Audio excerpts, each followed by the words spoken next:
I can't tell you guys how excited I am that we surpassed 1,000 subscriber mark, and I know it's because of you. How do you get 1,000 subscribers without paying for it? I'm going to show you. We just hit that, and I'm so super pumped. By the end of this video, you're going to know what I've done, and then you can just duplicate it and probably do it faster, because sometimes I'm not always the fastest learner, especially when it comes to video. The first tip is don't pay for crap.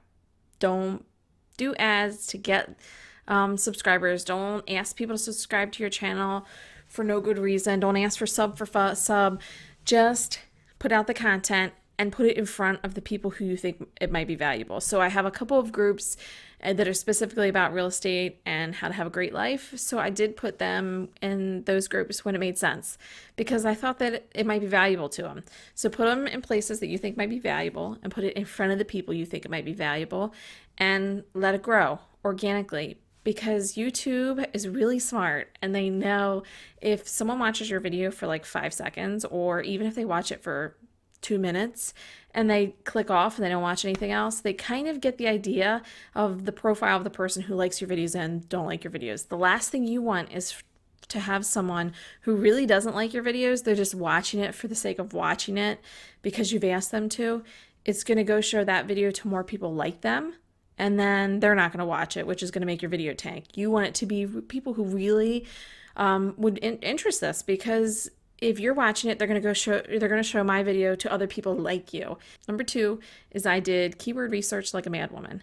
And it was great to have the actual keywords, but more importantly, it made me understand what the little humans are typing into a computer asking questions. Because when we're thinking about something and it's been so long since we've done it, we don't necessarily type in the questions that someone first learning about something is typing in. So it really made me backtrack and understand what people are typing in and what the humans actually want instead of just a computer. Number 2 is I got a lot better at YouTube thumbnails. So I listened to people like Sean Cannell and Daryl Eves and Sunny Lenarduzzi on how to make them better. And I started with just me, right? And then the headline. And then I started to realize, okay, if I put some emotion into it, if I do some different things that kind of create some more movement in the thumbnails and make it very, very crystal clear, it helped. Sometimes I tried to be cute with the title or with the little headline in the thumbnail, and they didn't do so well.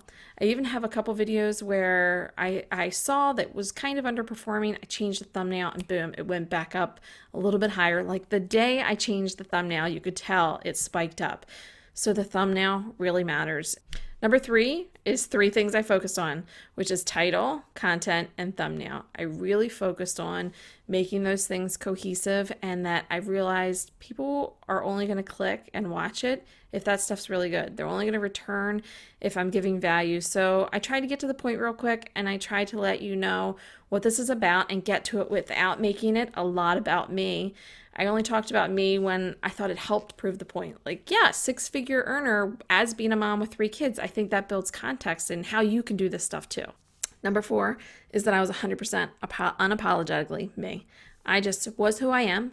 I'm a little bit of a dork, and I love my family, and I say funny things, and I'm a little awkward sometimes, but I just did all that, and that's just who I was. And I'm really good at bringing people into my life and doing stories, Facebook stories and stuff like that, that bring people into just who I am. And that repels and attracts people. And I think that really helps creating the community and get people connected to you. If you can just be genuine and just be you, there'll be people who just need you in their life, and there'll be people who don't like you at all. Number 5, I commented on every single comment. As far as I know, I don't think I missed any from anyone who commented on my videos, even if they were spam. I commented, and when I could, I asked a question to try to engage people. So I wanted to let the people who were engaging in my YouTube channel to say thank you. Thank you for watching. What else would you like to see? They're really important. It's just like in my real estate business, how important the sphere is. I call it the gold mine. The people who are watching the videos on YouTube, you're my gold mine. You know, I want you to know how much that I truly appreciate you. So I'm going to take the time and do that. Even if it's in the middle of the night when my daughter wakes me up and she's back to sleep, I'm going to take that time to go through and say thank you and how can I help you. I've taken calls from people about their branding help. I do all that because I know how important relationships are and how important it is to be grateful. It helps everything grow. Number 6, I realized right away I didn't know it all. I needed help, and I do this in my real estate business. If I don't know something, I go get a coach to help fill that gap.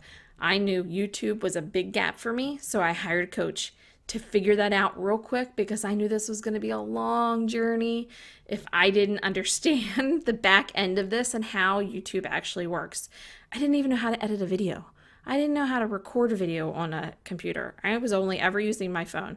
So I really needed that to just help me through the process and understand. That for sure has helped me in this channel. I actually made 2 videos in the very beginning. Didn't edit them, recorded them straight through before I hired Sunny Lenarduzzi as a coach.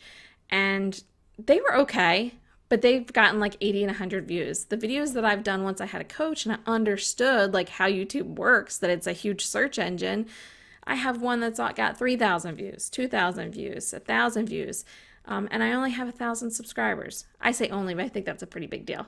If you've gotten value out of this, you might love the branding playlist that I have. It's all about branding and how to do it for really inexpensive without a lot of effort. Make sure you subscribe too. Let me know what number you are so I can thank you for being part of this.